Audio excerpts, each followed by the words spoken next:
বিসমিল্লাহির রহমানির রহিম। ইসলামী ছাত্র আন্দোলন বাংলাদেশের আজকের এই প্রতিষ্ঠা বার্ষিকী সমাবেশের সংগ্রামী সভাপতি,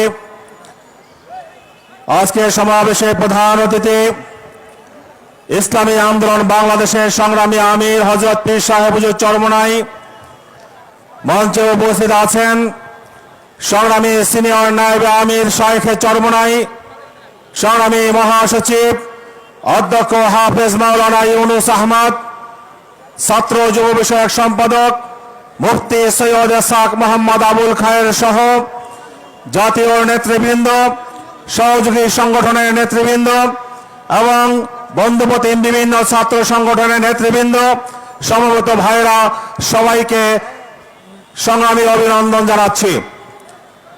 দীর্ঘ প্রায় 1.5 যুগ পরে আমাদের মাথার উপর থেকে এক জগদ্দল পাথর বিদায় নিয়েছে।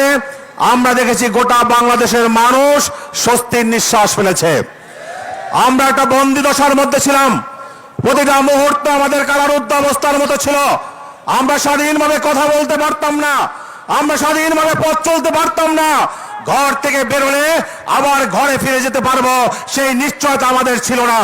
কিন্তু বাংলাদেশের বর্তমান সুপার পাওয়ার ছাত্র সমাজের বিপ্লবী আন্দোলনের কারণে, সকল মহলের অংশগ্রহণে, স্বতঃস্ফূর্ত অভ্যুত্থানের মাধ্যমে এই কুখ্যাত স্বৈরাচারিণী খুনি শেখ হাসিনা বাংলাদেশ থেকে চোরের মতো পালিয়ে যেতে বাধ্য হয়েছে।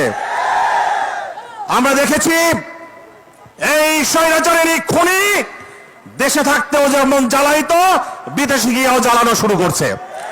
বাংলাদেশে টিকতে না পারে তার প্রভু মোদির কাছে গিয়ে হয়তোবা তাকে কুপরামর্শ দিয়েছে, আর সেই কুপরামর্শের কারণেই বাঁধ খুলে দিয়ে আমার বৃহত্তর নোয়াখালী অঞ্চলের ভাইদেরকে পানিতে চুবে মারার অশুভ পরিকল্পনাও করেছে। শুধু স্মরণ করিয়ে দিতে চাই, এটা বাংলাদেশ। এই বাংলাদেশের মানুষ রক্ত দিয়ে, জীবন দিয়ে এই দেশকে স্বাধীন করেছে, রক্ত দিয়ে স্বাধীনতার সীমানাঙ্কন করেছে।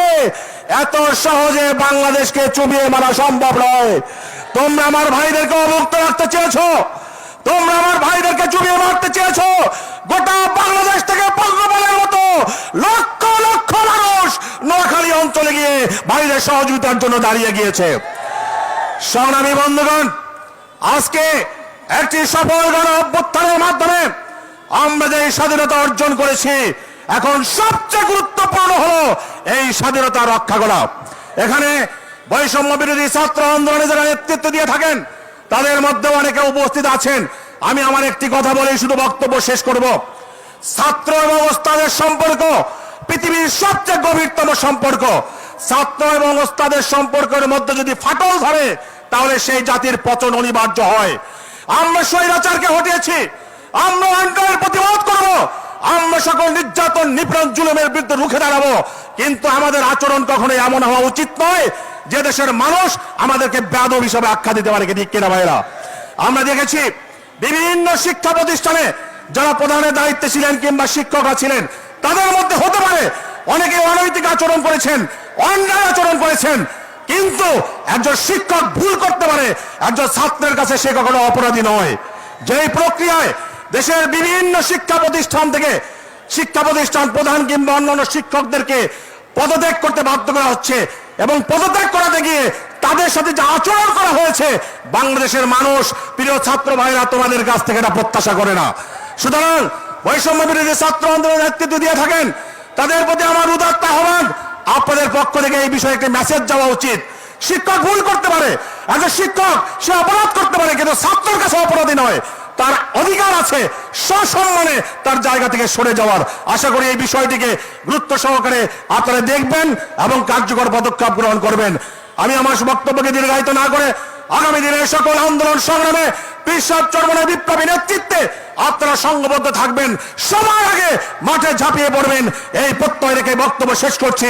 ইনশাআল্লাহ রাজপথে দেখা হবে, স্লোগানে কথা হবে।